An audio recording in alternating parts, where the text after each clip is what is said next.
Galera, novamente, né, espero que todos estejam bem. Vou iniciar com vocês a aula sobre Primeira Guerra Mundial, que de acordo com o currículo do Estado de São Paulo, para a terceira série do ensino médio, ela seria o segundo tema do ano, que acaba sendo uma decorrência, né, do tema imperialismo e neocolonialismo que nós estudamos nas aulas anteriores. Então, assim, eu vou me diminuir aqui na tela, né, para a gente conseguir e continuar através dos slides para ajudar vocês na compreensão aqui dessa aula. Vamos lá então. Primeira Guerra Mundial, né, que seria o nosso tema 2. Duração dela, de 1914 a 1918. Obviamente, 4 anos. E aí, quando nós falamos de diversos eventos, fatos históricos, eu costumo estabelecer uma forma de análise e, sobretudo, no que se refere à questão das guerras, né? Nós analisamos as causas, algumas características principais, né, o desenvolvimento desse conflito e as consequências que esse conflito trouxe, que eu considero serem os aspectos mais importantes a serem abordados, a serem trabalhados sobre esses temas e em relação a esse da Primeira Guerra Mundial também. E eu vou dividir também essa aula em dois momentos. Eu vou parar com vocês nessa primeira aula falando sobre as principais características da guerra justamente, para na segunda videoaula sobre a Primeira Guerra Mundial conversar com vocês sobre as consequências, ok? Então, as causas da guerra, né? Nós tínhamos as disputas na África, naquele período de neocolonialismo, que ainda estava a todo vapor por lá, e nós tínhamos algumas situações, né?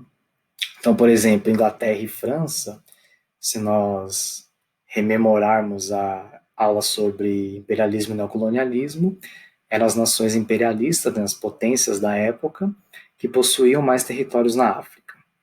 Então, e tínhamos o contrário, né, países europeus que eram potências imperialistas de menor força, podemos dizer, que queriam ter mais territórios na África, só que esses territórios já estavam em posse da Inglaterra e da França, que não só tinham mais territórios, mas tinham os territórios mais ricos também, digamos, né, dentro da África.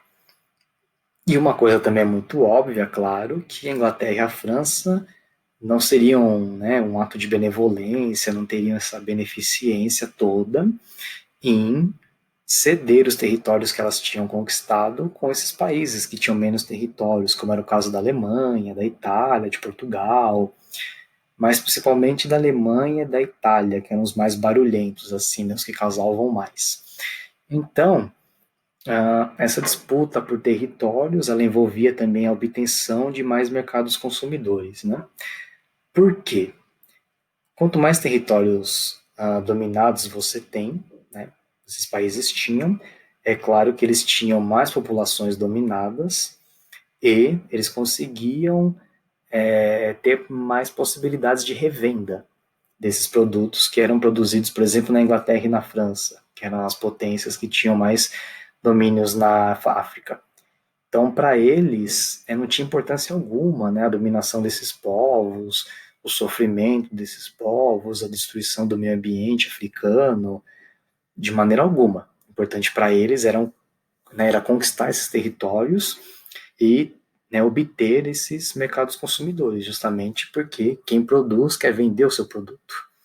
E eles seriam potenciais compradores desses produtos produzidos na Europa, principalmente por Inglaterra e França. E é claro que essas disputas, né, essas rivalidades entre esses países geraram um nacionalismo muito forte. Então, nacionalismo nós podemos explicar de que maneira, né? Quando o que há num país é superior em relação aos outros, o que é desenvolvido naquele país é superior aos outros, né, o povo daquele país, enfim, a cultura. Então, quer dizer, a história daquele país, né, todos esses componentes, esses elementos, acabam se tornando superiores em relação ao de outros países. E isso acaba gerando um sentimento também de superioridade, é claro, de você, né, eventualmente no conflito, né, numa guerra, ter totais possibilidades de vencer aquele outro país ou aqueles outros países, né? A gente percebe nessas causas todas que já tinha um pano de fundo, quer dizer, um contexto extremamente favorável para acontecer a guerra. Só que toda guerra precisa de um evento, né, mais específico, que é o estopim, né, que faz a bomba, né, o pavio de pólvora, pum, explodir. Foi justamente o assassinato do Franz Ferdinand, né? Aqui está como Francisco Ferdinando, mas na língua alemã era Franz Ferdinand. Inclusive tá a banda inglesa muito boa, né? Com esse nome. Fica a dica para quem quiser conhecer. Franz Ferdinand, depois eu quero comissão, porque eu estou fazendo o merchan de vocês. Então, né? Falando sobre a aula ainda, o que aconteceu? Já tinha toda uma rivalidade, porque o Império Austro-Húngaro já tinha tentado dominar alguns territórios da Sérvia, então já tinha um desentendimento entre eles. E aí uma comitiva do Império Austro-Húngaro foi visitar a Sérvia, né? Sarajevo, atualmente a capital da Bósnia, Herzegovina, que na época compunha a Sérvia, a Grande Sérvia, né, como eles chamavam. E eles foram, imagino eu, né, no intuito de uma missão de paz até lá, porém já tinha sido todo tramado um atentado contra essas pessoas, né, do Império Austro-Húngaro, essa comitiva, por uma, né, mais evidentemente, assim, com mais proeminência, de uma organização chamada Mão Negra, de estudantes, né, na maioria secundaristas ali, de ensino médio, podemos dizer assim, se nós formos adaptar para a questão da nossa época atual. E durante essa carreata de passeio pela cidade, enfim, né, para atingir pontos da cidade, uma bomba, uma granada, né, foi jogada contra o carro do Franz Ferdinand e não chegou a atingir, porque ela bateu na capota do carro, acabou quicando, digamos assim, para um outro carro e explodiu, atingindo um oficial do exército austro-húngaro. E gerou toda uma comoção, claro, né, um desespero, digamos, um caos ali momentâneo. Esse oficial do exército austro-húngaro foi levado até um hospital da cidade de Sarajevo.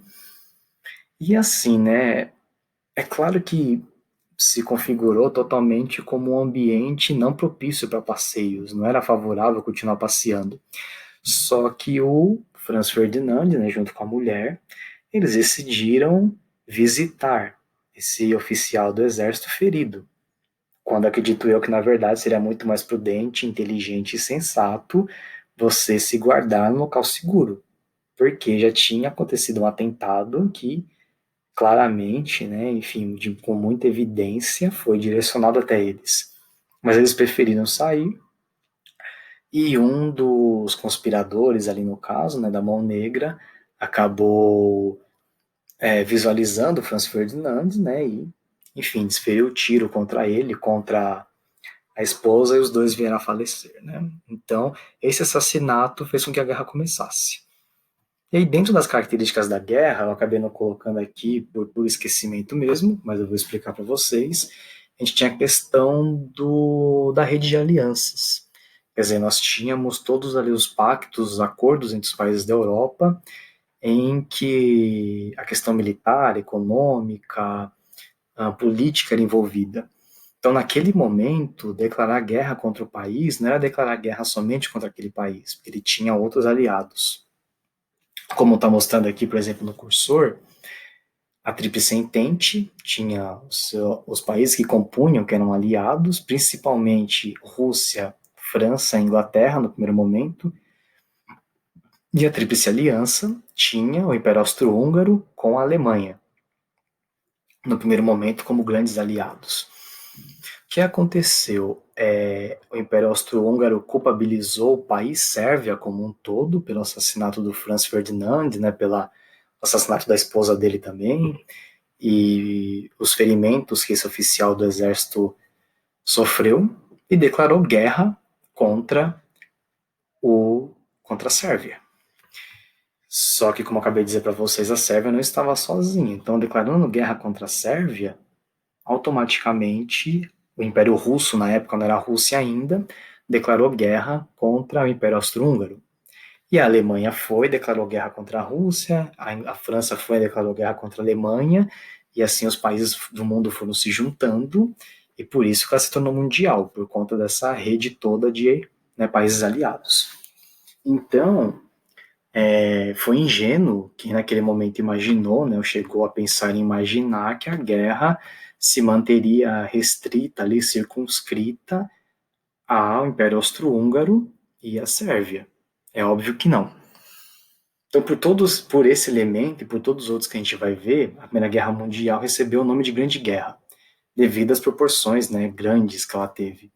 Então, primeiro, óbvio, foi a Primeira Guerra de nível mundial, como o nome já diz. Foi a primeira guerra que matou milhões de pessoas, até então, que se tem de estatística oficial, as guerras matavam milhares de pessoas e não milhões. E a gente vai vendo as consequências que a Primeira Guerra Mundial gerou cerca de 10 milhões de mortos, né, aproximadamente. A tecnologia nela era muito forte, era muito grande, o avanço tecnológico já era enorme devido à Revolução Industrial e tudo que ela criou, tudo que surgiu a partir dela. Então, esse avanço tecnológico, ele possibilita armas mais tecnológicas. E quanto mais tecnológicas as armas são, elas têm um maior poder de destruição, de devastação e de matança, né? Então, esse aparato bélico todo tecnológico, modernizado, como está dizendo aqui na questão da impessoalidade, no quarto tópico, o que aconteceu? Esses submarinos, né, torpedeiros, metralhadoras, esses aviões bombardeios, lança-chamas, gases tóxicos, enfim, eles geravam não só essa destruição maior, essas mortes maiores, mas tinha a questão também da impessoalidade, quer dizer, não ter muito cara a cara entre os soldados, porque essas armas você consegue matar o inimigo sem vê-lo. Num sobrevoo, por exemplo, você joga uma bomba, você não vê em quem você jogou a bomba, quantos você matou. Arremessar uma granada dentro de uma trincheira, como era muito comum na Primeira Guerra Mundial, você não sabe quantas pessoas tem ali, pode até te gerar dúvida, nossa, será que eu matei alguém? Então você não tem aquela cena, por exemplo, como acontecia nas guerras anteriores, aconteceu um pouco na Primeira Guerra Mundial, de o soldado estar com uma baioneta e perfurar o outro, rasgar ali, estripar o cara na frente dele. Porque por mais que o soldado seja treinado para isso, né, ele seja teoricamente preparado para isso, não são todos que conseguem adquirir essa frieza de matar um outro ser humano ali na sua frente e, tipo, de boa, tudo tranquilo.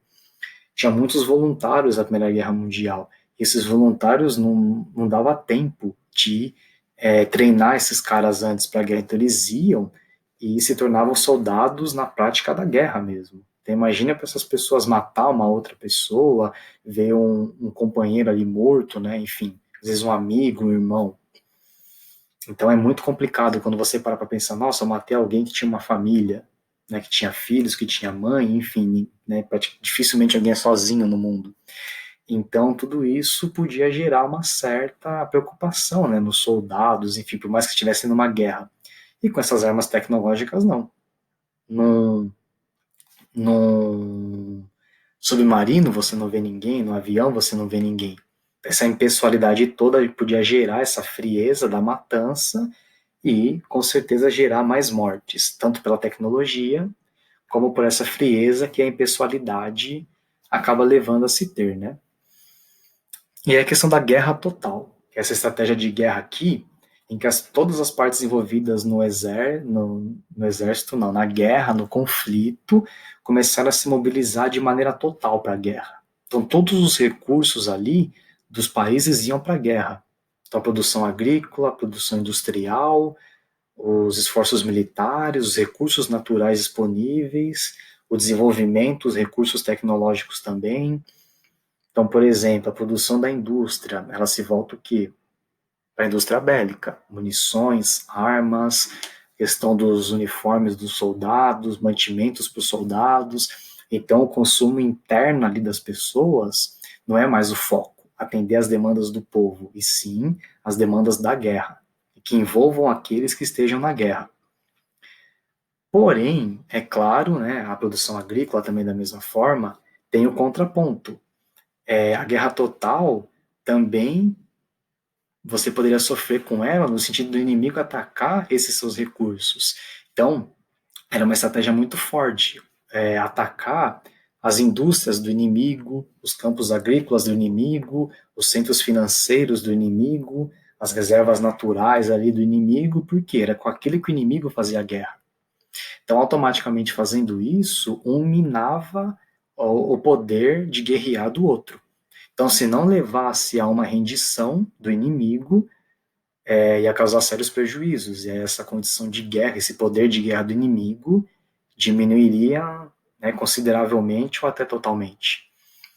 E, mais uma questão, com o fim da guerra, você elimina um rival direto. Porque ao fim da guerra, esse país precisa o quê? Se reconstruir. Reconstruir suas indústrias, seu centro financeiro, reconstruir a sua estrutura toda de construções, enfim, de portos, aeroportos, e a questão também dos campos agrícolas. Então, até esse país inimigo se recuperar, poderiam ser anos, décadas, e você já teria uma vantagem em relação ao inimigo. Então, você poderia destruir inimigos não só na guerra fazendo isso, mas no pós-guerra também. Então, essa era a possibilidade que aparecia nessa guerra total. Você aplicar a guerra total contra o seu inimigo, mas também sofrer um ataque nos seus recursos de guerra total pelo inimigo. Certo? Aqui vai ser as consequências que nós vamos pausar por aqui, né? E falaremos na próxima aula que eu vou continuar com vocês para a gente ter essa quebra, para não ficar muita informação em sequência. Ok? Então se cuidem, fiquem bem e até a finalização, continuação da aula. Até mais, valeu!